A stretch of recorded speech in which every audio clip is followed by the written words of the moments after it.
생수 풍성한 공급 있네. 목마른 자 마시면 생명을 얻게 되네. 값없이 모두 마실 생명수 날 거쳐 모든 사람의 갈증 불도록 흐르소서. 주여 날 통로되게 정결케 해주소서. 나로 주 순종케 날 사용하옵소서. 값없이 모두 마실 생명수 날 거쳐 모든 사람의 갈증 불도록 흐르소서. 생수강 흐를 때는 바로 지금 이때세. 이렇게 흐를 때에 주 풍성 알게 돼. 값없이 모두 마실 생명수 날 거쳐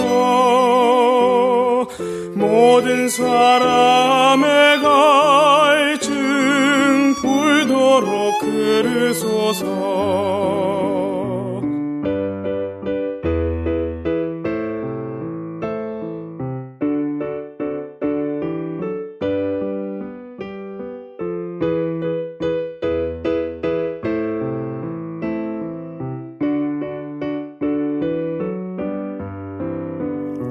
모든 것 가져와서 주의 발 앞에 드려 범사의 생수 나를 넘치고 흐르도록 값없이 모두 마실 생명수 날 거쳐 모든 사람의 갈증 불도록 흐르소서.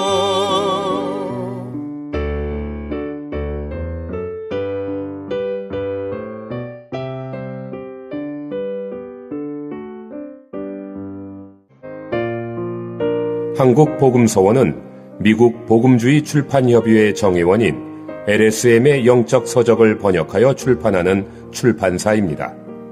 도서문의는 1600-3191, 인터넷 주문은 www.kgbr.co.kr입니다.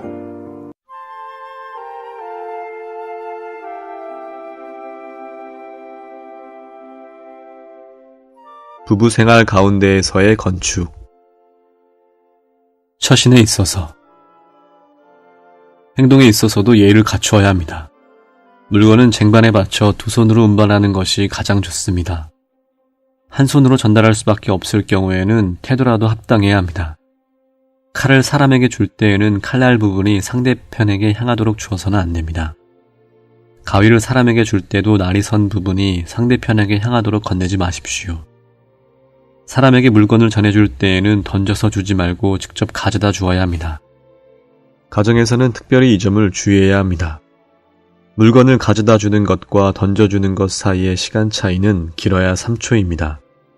그러나 그 결과는 크게 다릅니다. 그러므로 예의를 갖추도록 주의해야 합니다. 내가 알고 있는 가정의 수가 많은 것은 아니지만 적은 것도 아닙니다. 예의를 갖출 때 가정의 어려움은 매우 줄어듭니다. 예의를 갖춘 부부는 남들보다 더 조용하고 접시가 깨지는 소리나 젓가락이 던져지는 소리도 덜 납니다. 그러나 예의가 없는 가정에서는 많은 것들이 이리저리 던져지므로 가정에 마찰이 가득합니다. 한 가정에서 부부가 서로 예의를 갖춘다면 적어도 평안한 가정을 유지하게 됩니다. 오늘날 많은 아내들이 가정에서 가족을 대하는 태도로 친구를 대한다면 집에 올 친구가 한 사람도 없을 것입니다.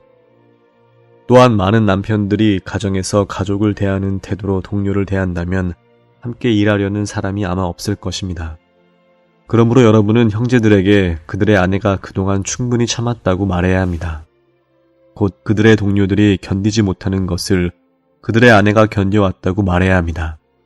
또한 자매들에게도 그들의 남편이 그동안 충분히 인내해왔다고 말하십시오. 곧 남편을 대하는 태도로 가장 친한 친구에게 대했다면 그 친구는 벌써 도망쳤을 것이라고 말하십시오. 예의가 없다는 것은 거칠다는 표시입니다. 어느 그리스도인도 거칠게 행할 수 없습니다. 합당한 공과를 배운 사람은 결코 무례히 행하지 않습니다. 어조에 있어서 예의를 갖추어야 하는 것 중에 또 한 가지는 바로 어조입니다. 모든 말은 그 내용이 같을지라도 말하는 방법과 어조가 다르다는 것을 기억하십시오. 상사가 부하에게 말할 때의 어조가 있고 친구가 친구에게 말할 때의 어조가 있습니다. 또 사랑하는 사람에게 말할 때는 사랑의 어조를, 미워하는 사람에게 말할 때는 미움의 어조를 띱니다. 오늘날 많은 사람의 문제는 가장 좋은 어조는 밖에서 다 써버리고 집에 돌아와서는 좋지 않은 어조로 말하는 것입니다. 사무실의 동료들에게는 예의 바르게 대하고 병원의 환자에게는 인내하며 학교의 학생들에게는 아주 조심스럽게 말합니다. 그러나 일단 집에 돌아오면 함부로 소리를 지릅니다. 여러분이 집에서 말하는 어조로 사무실에서 말한다면 아마 여러분은 이틀도 안 되어서 쫓겨날 것입니다.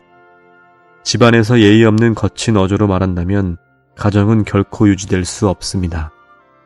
우리는 어조가 잘못될 때 가정이 불안하게 된다는 것을 보아야 합니다.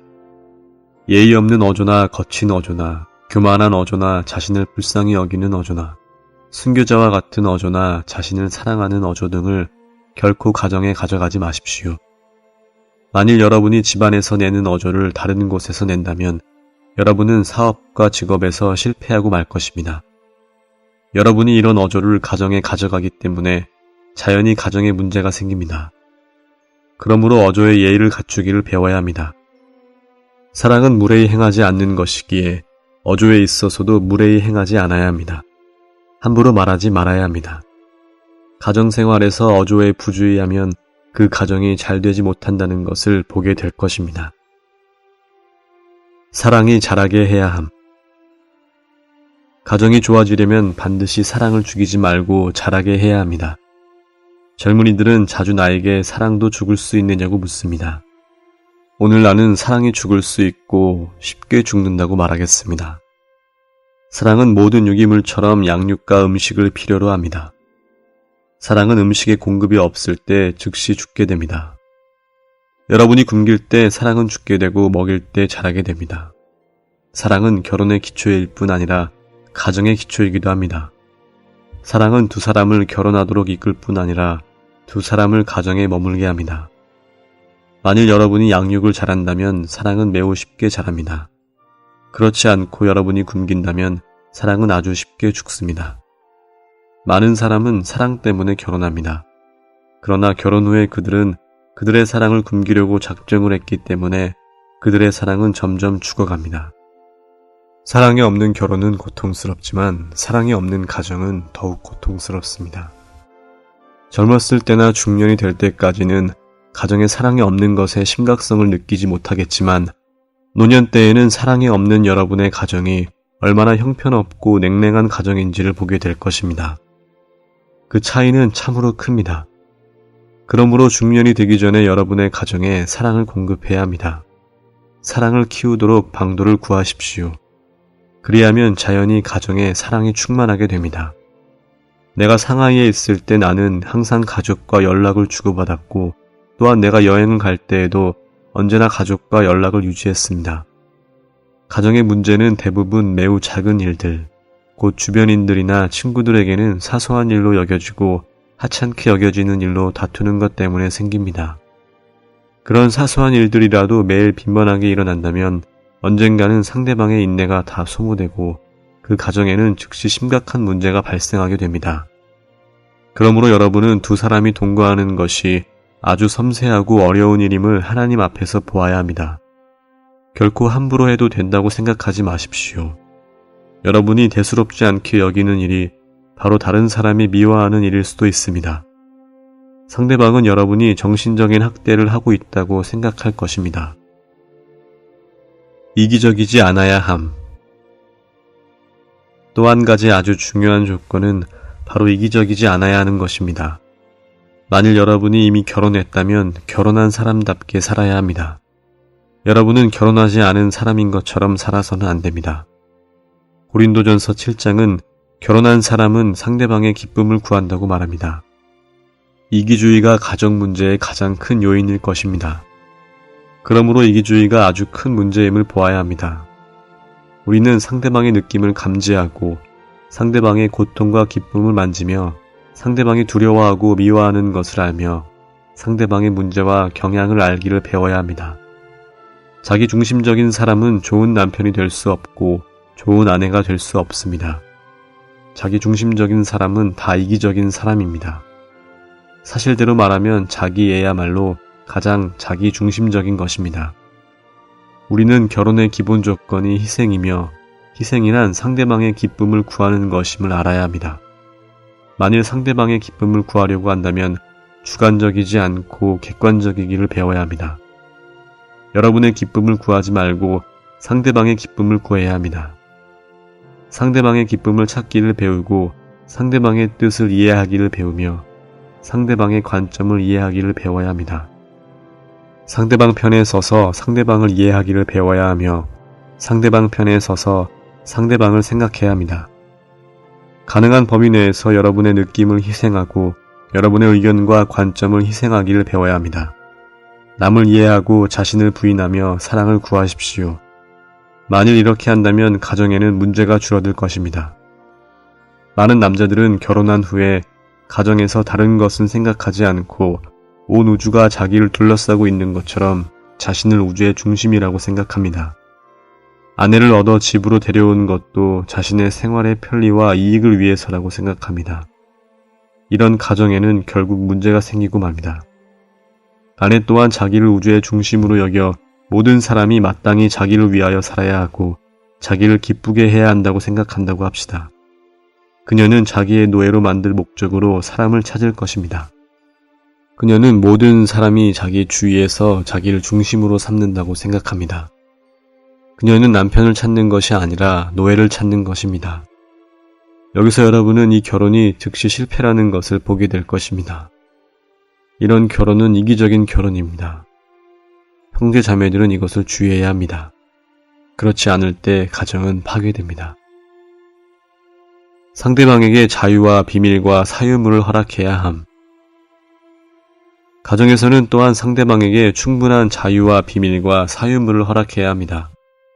많은 가정에서 아내나 남편에게 아무 권리가 없을 때 결국 문제가 발생합니다.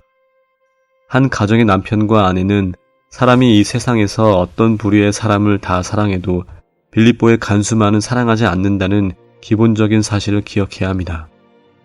여러분에게 죄수가 되라고 말하는 간수나 교도소장을 사랑할 사람은 없습니다. 여러분의 자유를 가져가는 사람을 사랑할 사람은 하나도 없습니다. 많은 남편들은 교도소장처럼 아내를 대하고 있다는 것을 기억하십시오. 이런 남편을 사랑하기를 바라는 것은 마치 죄수더러 교도소장을 사랑하라는 것과 같습니다. 이것은 불가능한 일입니다. 여러분의 소망은 너무나 크고 불가능합니다.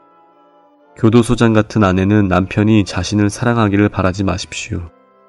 이것은 불가능한 일입니다. 교도소장은 사람을 두렵게 할 뿐 사랑을 받지 못합니다. 그러므로 어떤 사람의 자유도 완전히 빼앗지 마십시오. 물론 결혼은 한 남자와 한 여자의 자유를 잃게 하는 것이지만 그들의 모든 자유를 잃게 해서는 안 됩니다. 결혼은 남편의 모든 자유를 아내에게 주는 것이 아니고 또한 아내의 모든 자유를 남편에게 주는 것도 아닙니다. 만일 남편이 아내가 모든 자유를 자신에게 주기를 원한다면 그는 아내가 자기를 두려워하거나 미워하기를 바라는 것입니다. 자기의 자유를 완전히 잃기를 원하는 사람은 없습니다. 이것은 사람의 본성입니다. 하나님께서도 우리에게 자유의지를 주셨습니다. 이것은 지옥문의 입구에는 울타리가 없다는 것과 그룹의 불칼을 선과 악의 지식나무 주위에 두지 않았다는 것에서 입증됩니다. 만일 하나님께서 사람에게 자유의지를 주지 않으셨다면 분명히 아담과 하와가 지식나무의 열매를 먹지 못하도록 그룹의 불칼을 지식나무 주위에 두셨을 것입니다. 그러나 하나님은 사람의 자유를 침범하지 않으셨습니다. 그러므로 모든 남편은 아내에게 선택할 여지를 남겨주어야 하고 모든 아내들도 남편에게 선택의 여지를 남겨주어야 합니다. 만일 여러분이 남의 자유를 완전히 박탈하고 모든 것을 대신 결정한다면 그가 여러분을 두려워하는 것은 당연한 일입니다. 조심하지 않으면 더 나아가 미움이 생기게 됩니다. 자유를 빼앗길 때 미움이 생깁니다. 그렇지 않다 할지라도 최소한 두려움은 생길 것입니다. 그러므로 가정에서 남편은 아내에게 상당한 자유를 주고 아내는 남편에게 상당한 자유를 주기를 배워야 합니다. 개인의 시간을 허락하고 개인의 금전을 갖게 하며 개인의 물건을 소유하게 해야 합니다. 두 사람이 부부라고 해서 상대방의 시간을 마구 사용할 수 있다고 생각하지 마십시오. 부부는 각자 자기 위치를 지키기를 배워야 합니다. 남의 시간을 남용할 때 여러분은 그의 자유를 박탈하고 자유를 잃게 하는 것입니다. 여러분이 아주 작다고 생각하는 일에서 가장 큰 문제가 발생할 수 있습니다. 모든 남편과 아내는 개인의 비밀을 가질 수 있습니다. 이것은 합법적인 일입니다. 왼손이 한 일을 오른손에게 알리지 않을 수도 있습니다. 그는 왼손이기 때문에 오른손인 당신에게 알려주지 않아도 됩니다. 그러므로 개인의 존엄을 존중하고 두 사람을 한 사람으로 만들지 않기를 배워야 합니다. 이렇게 할 때 가정은 많은 일에서 어려움을 피하게 됩니다. 반드시 잘못을 자백하고 용서해야 함. 서로 자백하고 용서함으로 화평을 유지함.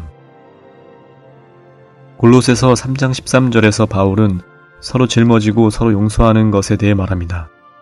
용서하시는 주님이 우리의 생명이시고 그분은 우리 안에 살고 계십니다. 용서는 그분의 생명의 한 미덕입니다. 우리가 그분을 우리의 인격으로 받아들이고 그분으로 인해 살 때 다른 사람을 용서해 주는 것은 우리 그리스도인의 생활에 자연스러운 미덕일 것입니다.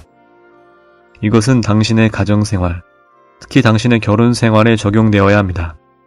당신은 날마다 시간마다 당신의 아내를 용서할 필요가 있습니다.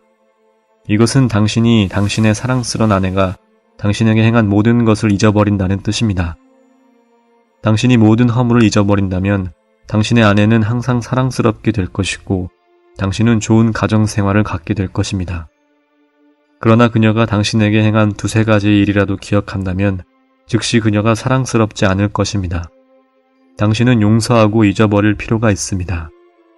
가정에서는 두 사람에게 반드시 자백과 용서가 있어야 합니다. 많은 잘못에 대해 우리는 대충 지나갈 것이 아니라 반드시 자백해야 합니다. 우리는 자신의 잘못에 대하여 결코 대충 넘어가지 말고 자백해야 합니다. 그러나 다른 사람의 잘못은 반드시 용서해야 합니다. 그리스도인이 잘못을 범했을 때 기본적인 원칙은 그것을 감추는 것이 아닙니다. 회개하는 것만으로는 충분하지 않습니다. 그리스도인이 잘못을 범했을 때 기본적인 원칙은 자백하는 것입니다.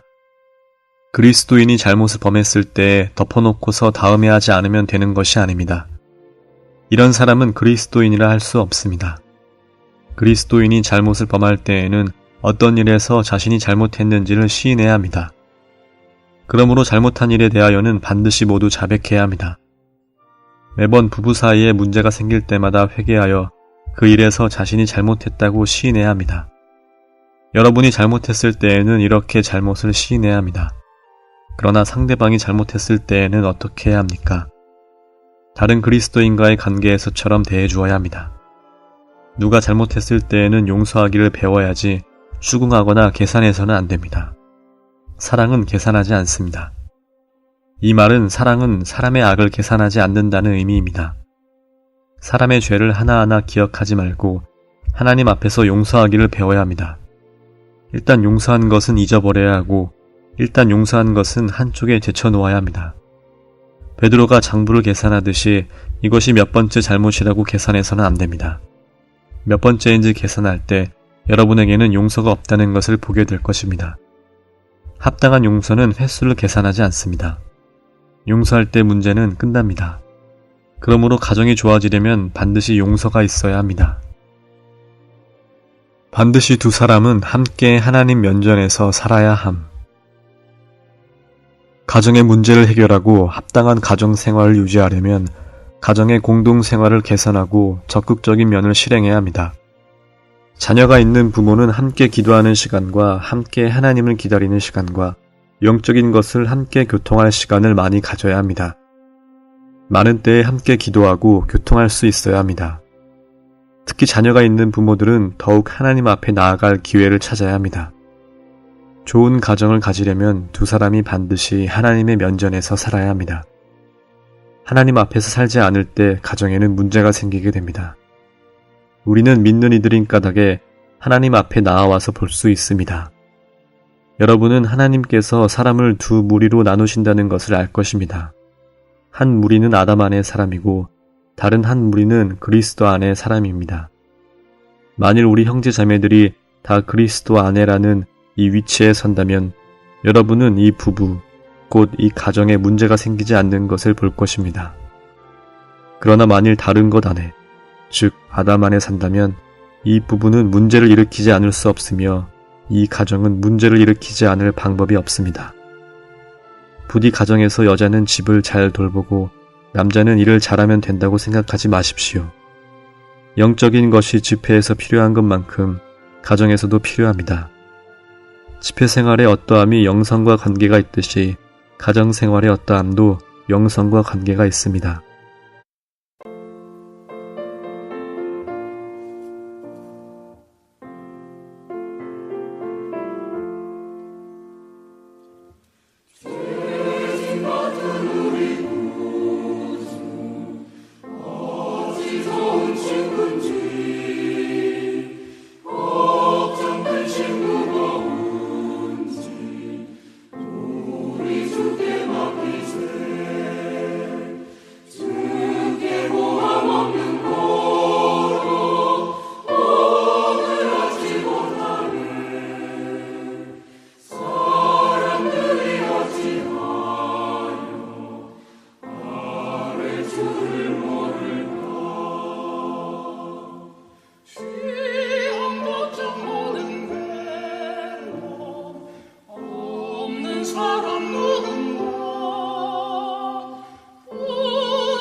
자기 아내나 남편을 다른 사람들과 비교하지 말아야 함.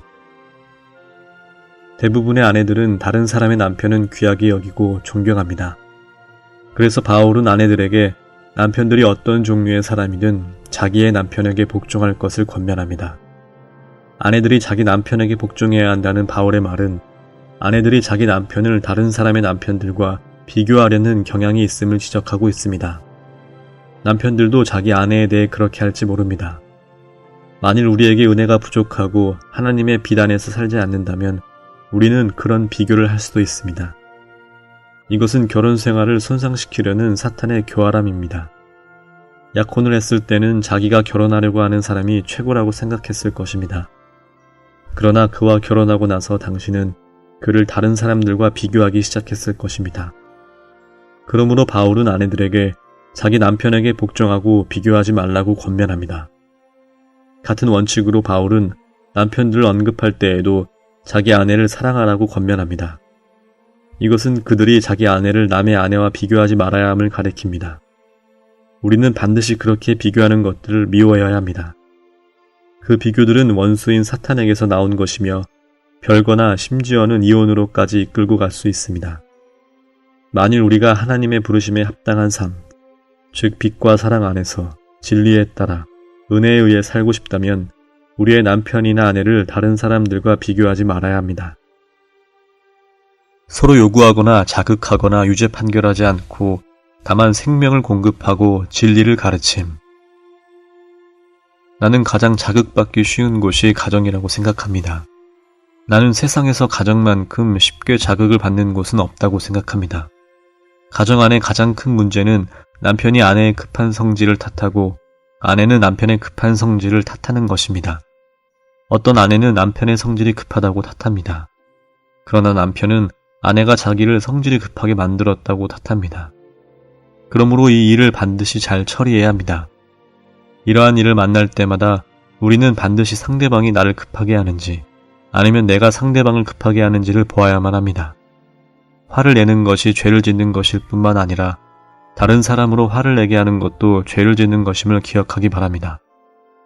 만일 어느 가정에 매우 좋고 조용하며 온화한 남편과 성질이 아주 급한 아내가 있다면 여러분은 이 가정에 길이 없음을 보게 될 것입니다. 아내가 성질이 급한 것은 사실이지만 그녀에게 불을 붙여주는 사람은 그녀의 남편입니다. 많은 사람이 급해지는 것은 어떤 사람이 그를 급하게 만들기 때문입니다. 그러므로 많은 경우에 가정에서 많은 어려움을 만날 때 항상 상대방이 틀렸다고 느끼고 상대방이 틀린 것을 생각합니다. 그러나 이렇게만 생각하지 마십시오. 여러분은 남편이나 아내에게 잘못 행하도록 원인을 제공하고 있는 것은 아닌지, 또는 여러분은 남편이나 아내로 하여금 잘못 행하도록 근거를 제공한 것은 아닌지 생각해 보아야 합니다. 이러한 생각은 가정이 화목하게 되도록 도울 것입니다. 예를 들면 많은 아내들이 항상 남편이 돈을 시원하게 쓰지 않는 것을 탓합니다. 많은 아내들이 이렇게 생각합니다. 내가 만난 아내들 중에서 적어도 80%는 이와 같습니다. 많은 때의 남편은 시원하게 돈을 쓰지 않습니다. 마땅히 사야 할 것을 사지 않고 마땅히 사 먹어야 할 것을 사 먹지 않으며 마땅히 사 입어야 할 것을 사 입지 않습니다. 세상의 모든 일에는 다 작용과 반작용이 있습니다. 세상의 모든 일은 다 양면이 있는데 한 면은 작용이고 다른 한 면은 반작용입니다. 만일 여러분이 남편으로 돈을 쓰게 하려면 여러분은 반드시 돈을 쓰지 말아야 합니다. 이것은 사실입니다. 사람은 반드시 입으로만 말하는 것이 아닙니다. 사람은 눈으로 말을 하기도 하고 귀로도 말을 하기도 하며 행동으로도 말을 하기도 합니다. 개신교라는 단어는 원문에서 항의의 뜻이 있습니다. 사람은 반항적이며 사람의 상태도 다 반항적입니다. 아내는 이렇게 말합니다. 남편은 마땅히 써야 할 것도 안 쓰며 돈을 쓸 줄을 모른다. 내가 그에게 돈을 쓰는 법을 보여주겠다. 남편은 그 면에 대해 이렇게 반응합니다. 좋다. 당신이 쓴다면 나는 안 쓰는 것을 당신에게 보여주겠다. 남편은 행동으로 항의합니다.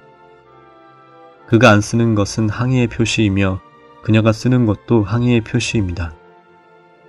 얼굴도 웃는 얼굴이고 모든 것이 예전과 같으며 서로 매우 정중합니다. 그러나 비록 입으로는 말을 하지 않지만 일을 할 때 당신이 이렇게 하면 그는 저렇게 합니다. 당신이 이렇게 하면 그는 그 일을 찬성하지 않기 때문에 저렇게 합니다. 그러므로 당신은 일이 갈수록 심각해지는 것을 느끼지만 아직 그 원인을 알지 못합니다. 나의 아내가 참으로 돈을 쓸 줄 안다고 말하지 마십시오. 형제여, 그녀가 그렇게 돈을 쓰려고 하는 것은 당신이 돈을 기꺼이 쓰려고 하지 않기 때문일지도 모릅니다. 자매여, 당신의 남편이 시원하게 돈을 쓰려고 하지 않는다고 말하지 마십시오. 당신은 남편이 돈을 쓰지 않는 것은 당신이 돈을 쓰기 때문이라는 것을 알아야 합니다. 모두가 다 이것 때문에 다툽니다. 많은 때 가정생활은 마치 시계의 추가 이쪽으로 한번 가면 저쪽으로 한번 가는 것과 같습니다. 여러분이 그것을 이쪽으로 옮기면 그것은 즉시 저쪽으로 옮겨갑니다. 만일 추가 중간에 있으면 그것은 움직이지 않습니다. 부부 사이도 이와 같습니다. 여러분이 어떤 것을 이쪽에 두는데 그것은 여러분의 뜻이 그녀를 이쪽으로 끌어당기겠다는 것입니다. 여러분이 그녀를 끌어당긴다면 그녀는 여러분을 다른 곳으로 끌어당길 것입니다. 이러므로 온 가정은 혼란스럽게 됩니다. 여러분은 한쪽 극단으로 향하고 그녀도 다른 한쪽 극단으로 향합니다. 문제가 여기에서 발생합니다. 형제여, 여러분은 가정에 가장 큰 어려움이 되는 것과 부부 사이에 가장 큰 문제가 되는 것이 바로 이것임을 기억하기 바랍니다. 여러분이 만일 가정의 어려움을 보았다면 여러분은 즉시 그녀를 충동질한 것은 없는지, 또 여러분의 어떤 일이나 어떤 태도가 그녀로 하여금 이러한 상황에 있게 하지 않았는지를 생각해야 합니다. 그녀 개인으로부터 나온 것은 그렇게 심각하지 않은데 여러분과 관계되어 나온 것은 매우 심각합니다. 가정 안의 모든 반항은 말다툼과 어려움을 낳는 원인입니다. 남편들이여, 여러분의 아내를 책망하지 마십시오. 여러분 자신은 다만 자매와 함께 괴로워할 수밖에 없습니다. 책망하는 것은 상황을 더욱 악화시킵니다. 여러분은 무엇을 할 수 있습니까? 아마 여러분은 이제 반드시 아내를 사랑할 것이라고 말할지도 모릅니다. 때로 그 말은 약간의 효과가 있지만 사랑도 결국 시들고 부패합니다. 오직 그리스도만이 유효하시고 생명만이 유효합니다. 남편이 된 우리는 반드시 우리의 자매들에게 생명을 공급해야 합니다. 자매들이여, 깊은 속에서 여러분은 남편을 제압하려는 의도를 갖고 있을 것입니다. 남편들이 화내기를 좋아하듯이 아내들은 제압하기를 좋아합니다. 여러분은 남편을 결코 제압하지 못할 것입니다. 하나님은 여러분을 다스리도록 남편을 창조하셨습니다. 제압당하는 남편은 영리한 사람입니다. 그는 단지 여러분으로 하여금 그가 제압당한다고 생각하도록 속임수를 쓸 것입니다. 여러분의 남편을 제압하고자 하는 노력을 그만두십시오. 그가 필요한 것은 여러분이 그에게 생명을 공급하는 것입니다. 여러분은 그에게 그리스도의 한 부분을 공급해야만 합니다. 남편들과 아내들 모두에게 그리스도가 더 많이 필요합니다. 오직 그분만이 우리를 구원해 주실 수 있습니다. 상대방의 영적인 행복을 관심하고 격려함으로 그들의 유기적인 기능을 개발시킴. 합당한 교회 생활을 위하여 우리는 서로 관심해야 합니다. 서로 관심하는 것은 사랑과 선한 일을 격려하는 생활을 증가시키는 것입니다. 이 9절과 13장 21절에 있는 선한 일은 하나님께서 보시기에 주로 그분의 목적을 성취하는 좋은 것들과 관계된 것입니다. 우리가 이러한 방법으로 서로 관심한다면 우리는 교회 생활 안에서 보존될 것입니다. 우리가 완전해지려면 우리에게는 또 다른 반쪽이 필요합니다. 우리는 독립하여 개인적으로 행동하거나 이래서는 안 됩니다. 교회 안의 모든 봉사와 기능은 단체적으로 이루어져야 합니다. 두 개의 널판은 합쳐져야 합니다. 우리는 다른 반쪽이 필요합니다. 여러분의 다른 반쪽은 누구입니까? 우리 각 사람은 자신이 3규빗이 아니라 다만 1규빗 반임을 깨달아야 합니다. 우리는 혼자서 갈 수 없고 개인적으로 봉사할 수 없으며 독립적으로 기능을 발휘하거나 일할 수 없습니다. 우리는 하나님의 건축물 안에서 조화된 지체가 되어야 합니다. 오랫동안 믿음을 잃지 않는다면 남편, 아내를 구원할 수 있고 그들은 갈수록 형제나 자매와 같아지고 마침내 그들은 주님을 사랑하게 되어 온 집이 여호와를 섬기게 됨. 우리는 먼저 자신의 가족과 가정집회를 시작할 수 있습니다. 아내와 자녀가 있는 모든 사람은 가정집회를 가질 수 있습니다. 우리는 우리의 가족과 아내와 자녀만으로 집회를 할 수 있습니다. 집회를 세우는 것은 우리의 마음을 분발시킬 수 있고 우리의 마음과 영을 불타오르게 할 수 있습니다. 먼저 우리가 불타오르고 그런 다음 우리의 가정이 불타오릅니다. 가정집회를 세우는 것은 많은 사악한 일들을 우리의 가정에서 멀어지게 할 것입니다.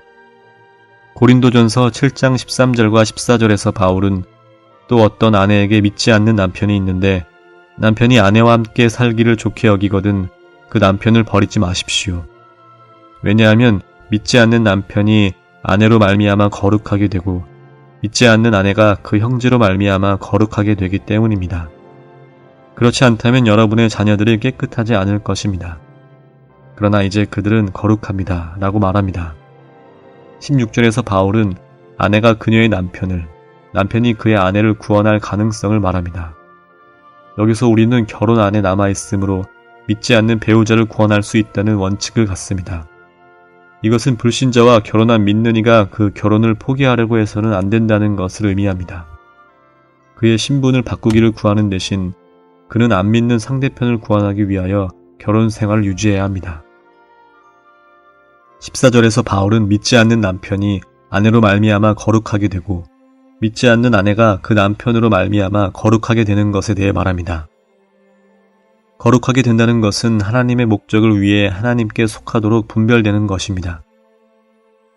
믿는 아내가 주님께 속하고 주님을 위하기 때문에 믿지 않는 남편이 거룩하게 되고 하나님께 속하도록 분별됩니다. 왜냐하면 남편이 하나님께 속하고 하나님을 위하는 아내를 위하기 때문입니다. 이것은 속된 것들이 성전과 제단에 연결될 때 성전과 제단이 속된 것들을 거룩하게 하는 상황과 비슷합니다. 동일한 원칙이 믿지 않는 아내와 자녀들에게도 적용됩니다. 믿지 않는 사람들이 이런 방식으로 거룩하게 되는 것은 그들이 구원받는다는 뜻이 아닙니다. 이것은 마치 성도의 기도를 통해 음식이 거룩하게 되는 것이 구원과는 아무 관계가 없는 것과 같습니다. 구원받은 사람은 거룩하게 된 사람, 즉 성도입니다. 그러므로 성도와 연결되어 성도를 위하는 사람은 누구든지 성도로 말미암아 거룩하게 됩니다. 구원의 결과는 온 집이 주님을 섬기는 것입니다. 여호수아는 임종시에 이스라엘 백성들에게 오직 나와 내 집은 여호와를 섬기겠노라 라고 선포했습니다. 이 말은 그와 그의 온 집이 다 하나님의 구원의 대상임을 말하는 것일 뿐 아니라 하나님의 구원이 온 집을 단위로 한다는 것, 곧 그와 그의 온 집이 다 하나님을 섬겨야 한다는 것을 말합니다. 이것이 우리 모든 사람의 갈망이 되고 또 이 말을 온 세상을 향하여 선포할 수 있기 바랍니다. 나는 이 사실을 곧 온 집안이 구원받는 것을 일찍이 성경에서 읽었지만 체험이 부족했습니다. 내가 영국에 있을 때 하나님께서 내게 기회를 주셔서 온 집안이 믿고 구원받은 한 무리의 형제들을 보게 하셨음을 감사드립니다. 나는 그들 가운데 적어도 10여 집안이 모두 그리스도인인 것을 보았습니다. 여기저기에서 주님을 믿는 10여 집안은 내게 깊은 인상을 주었습니다.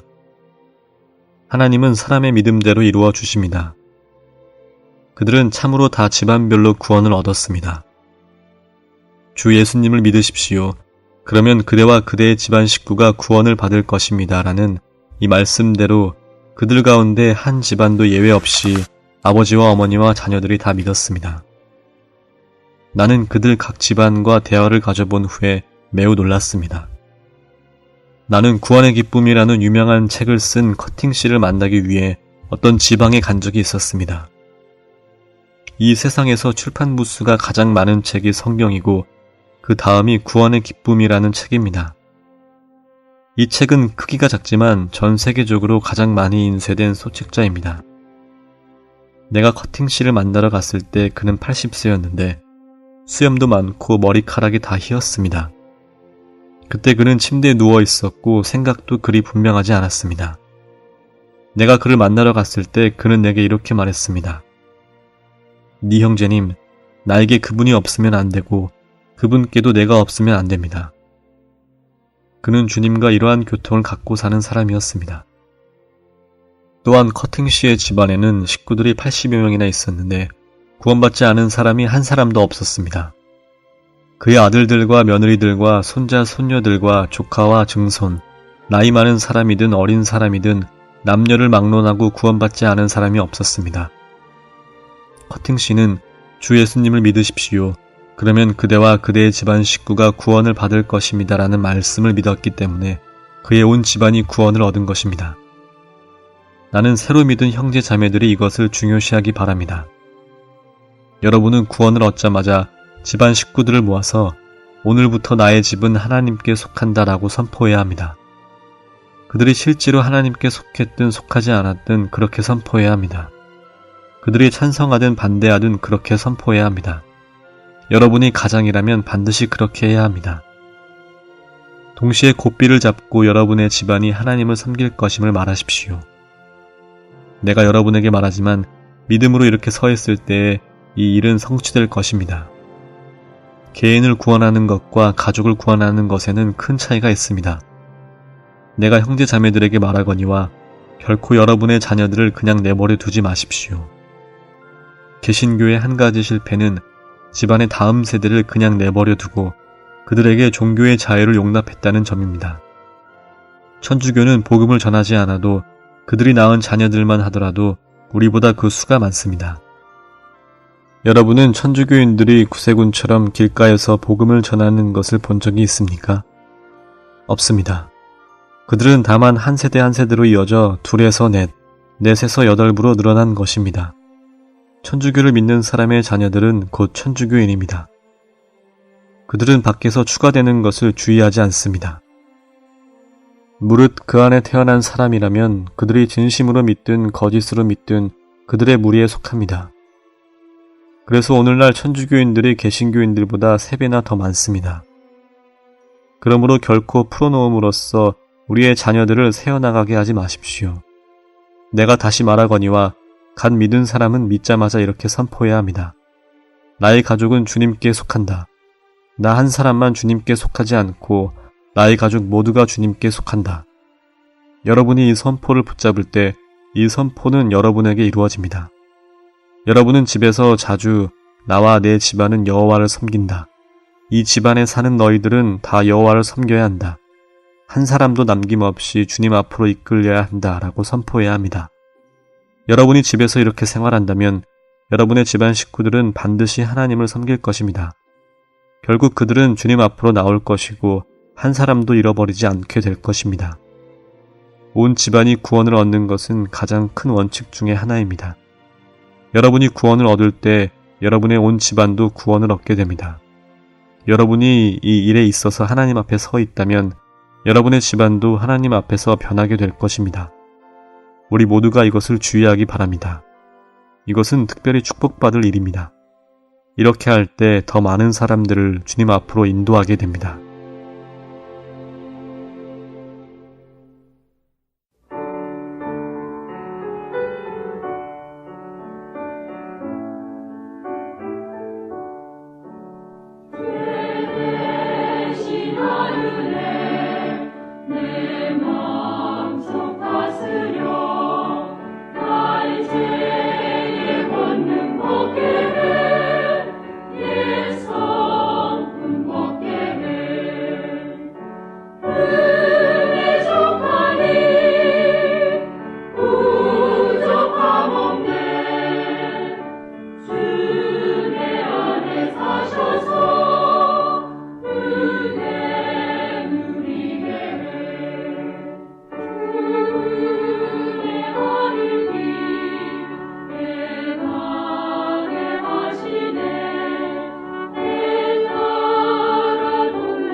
본 메시지가 수록된 도서에 관심 있으신 분들은 인터넷 검색창에 한국복음서원 쇼핑몰 또는 1600-3191로 전화주시면 감사하겠습니다.